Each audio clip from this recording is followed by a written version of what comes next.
am a hafu. A hafu is someone who is ethnically half Japanese. In other words, they're biracial. Living in Japan, I've gotten used to some pretty weird things. For example, people of all economic backgrounds lining up and pre-ordering Kentucky Fried Chicken weeks in advance for their perfect Christmas night dinner. It's not just that, but a Valentine's Day that seemed to kind of pop out of nowhere, White Day.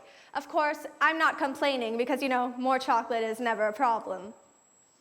If I casually mentioned any of these things to my American family members, they would just think that Japan was the weirdest country ever. But for us, it's all pretty normal. Being half American, half Japanese, I, of course, have really gotten to live the best of both worlds.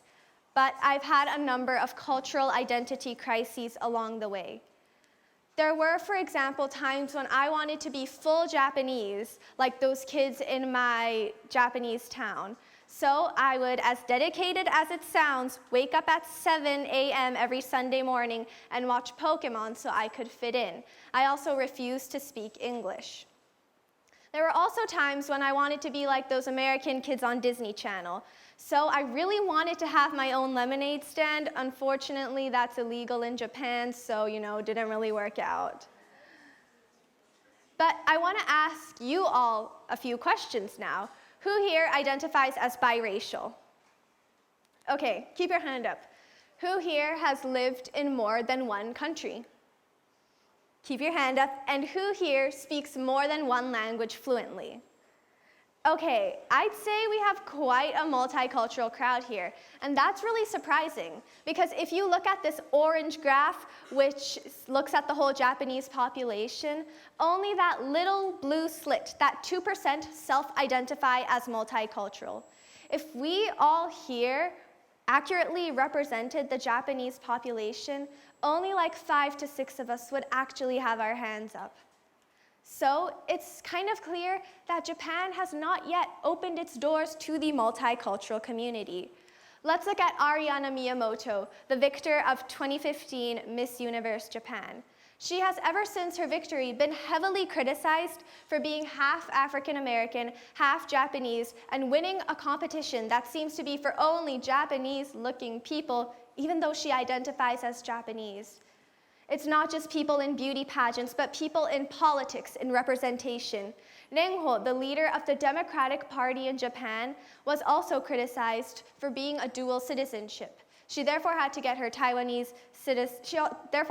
of her Taiwanese citizenship in order for her to continue on with her position. So, this whole idea of representation and multiculturalism, let's put it into perspective. Let's all fly over to country X, where we will now be going through an election. Now, we first of all have candidate A. Candidate A is racially from country X, Y land, and Z world. They have been raised in Z world their entire childhood. On the other hand, we have candidate B. Candidate B is raised and is racially from country X. Let's say both were pretty much equal in terms of the validity of their arguments and the experience that they've had. Oh. Who votes for candidate A? Who votes for candidate B? It's pretty clear that a lot of people vote for candidate B. The reason being from somewhere racially and being raised somewhere gives a deeper idea that someone is more devoted to the country or that they have a better understanding of the primary beliefs the country holds. So candidate A, for their race and childhood experience, was rejected. Now, this whole idea of representation and multiculturalism is still at its start. That's because multiculturalism is really growing, whilst there is a steady need for representation. In fact, if we look at multiculturalism as a marathon, we are still at that very first step. So let me ask you all a question that's going to seem really obvious, and all of you are probably going to really judge me for asking this. Who here has had a friend that is of another race? In many multicultural communities, that's very normal. We now view people as people. Where someone's from or where they were raised does not really come into deep consideration when befriending someone. And that's seen in many countries or cities that are known to be melting pots. Melting pots are really great because you have people that are able to express themselves and their cultural identity whilst being immersed in the amazing opportunities that they are given in that melting pot country. But still, in those melting pots, we see an issue. We see representation, politics being dominated by usually one race. The reason why is because we have molds engraved in our heads.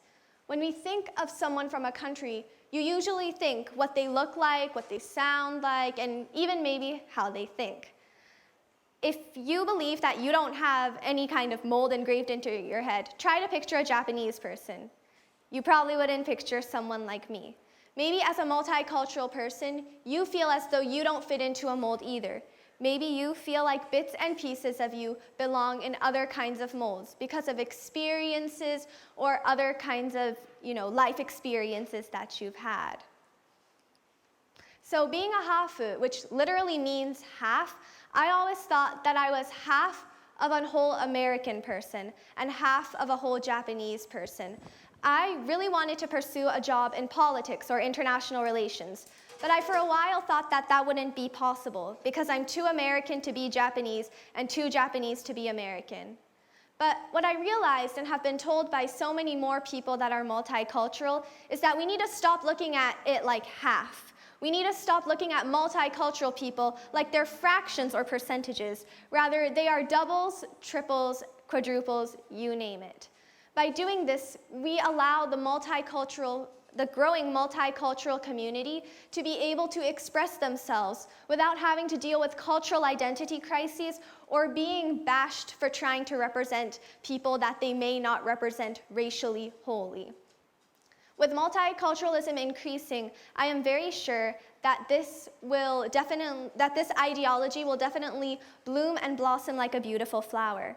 And I look very forward to the day that I can one day call myself whole of this Kentucky Fried Chicken in Christmas-loving culture and whole of this lemonade stand-loving culture unapologetically and boldly, not a hafu. Thank you so much.